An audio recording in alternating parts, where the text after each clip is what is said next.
സോനം വാങ്ചുക് നിരാഹാരം അവസാനിപ്പിച്ചിരിക്കുന്നു. ഇപ്പോൾ അദ്ദേഹത്തിൻ്റെ നിരാഹാര സത്യാഗ്രഹം അവസാനിപ്പിക്കാനായിട്ട് അദ്ദേഹത്തിന് BJP സർക്കാർ 3 വാഗ്ദാനങ്ങളാണ് നൽകിയത്. അതിൽ ഒന്നാമത്തത് എന്ന് പറയുന്നത്, അതായത് പുതിയ ഒരു ബിൽ കൊണ്ടുവരും. ആ ബിൽ അനുസരിച്ച് ഇത്തരത്തിൽ കർശനമായ നിയമ നടപടികൾ ഉണ്ടാകും. അതായത് ഇൻ കേസ് ഇത്തരത്തിൽ ചോദ്യ പേപ്പറിൻ്റെ ചോർച്ച ഭാവിയിൽ ഉണ്ടായാൽ അതിന് കാരണക്കാരായ ആൾക്കാർക്കെതിരെ സ്ട്രിക്റ്റായിട്ടുള്ള നടപടികൾ എടുക്കുന്ന തരത്തിലുള്ള ഒരു നിയമം, അതിനുള്ള ഒരു ബില്ല് പാസ്സാക്കും എന്നതാണ് ഒന്നാമത്തത്. രണ്ടാമതായിട്ട് പറയുന്നത്, ഈ സമരത്തിൽ പങ്കെടുത്ത സ്റ്റുഡൻസിന് എതിരായിട്ട് യാതൊരു വിധത്തിലുള്ള കേസും ഉണ്ടാകില്ല.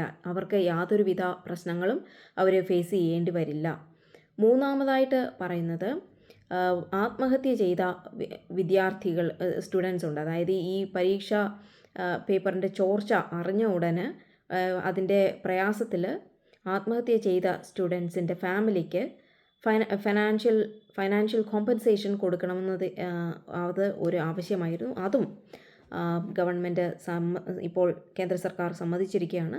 അപ്പോൾ ഈ 3 വാഗ്ദാനങ്ങളുടെ ലഭിച്ചതിനെ തുടർന്നാണ് സോനം വാങ്ചുക് നിരാഹാര സത്യാഗ്രഹം അവസാനിപ്പിച്ചത്.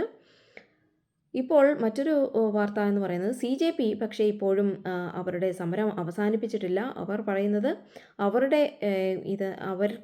അവരുടെ ആവശ്യം എന്ന് പറയുന്നത് എഡ്യൂക്കേഷൻ മിനിസ്റ്റർ രാജിവെക്കുക എന്നുള്ളത് തന്നെയാണ് എന്നാണ് പറയുന്നത്.